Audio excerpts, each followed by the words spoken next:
When it comes to allegations of sexual misconduct, Hillary Clinton sees a clear difference between Democrats and Republicans. The former Secretary of State chatted with WABC radio host Rita Cosby in a sweeping Friday afternoon interview centered on sexual impropriety in politics, fielding questions about GOP Senate nominee Roy Moore, President Trump, her husband and Democratic Sen.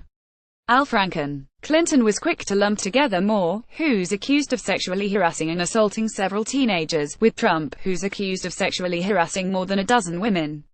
She was also quick to extend an olive branch to Franken, her former Senate colleague, who's accused of sexually harassing a female radio host in 2006.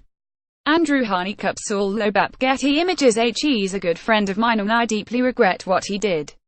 There's no excuse for his behavior, but he has called for an investigation and apologized to the woman involved, Clinton said.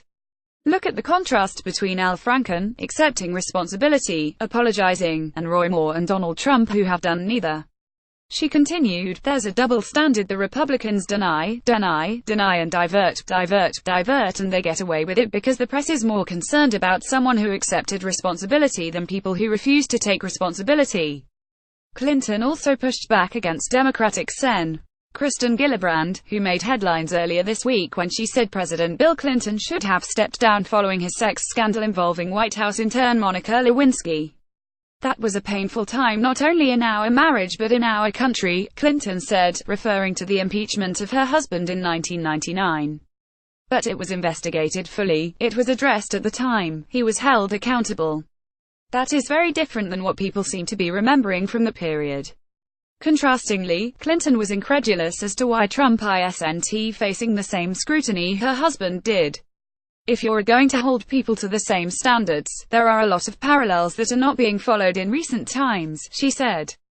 Marvin Gentryreuters. Clinton also took a stab at the GOP's latest tax plan, which proposes to slash taxes for corporations in the rich.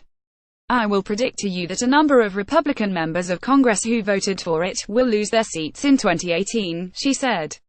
This is bad policy that is downright cruel to working Americans.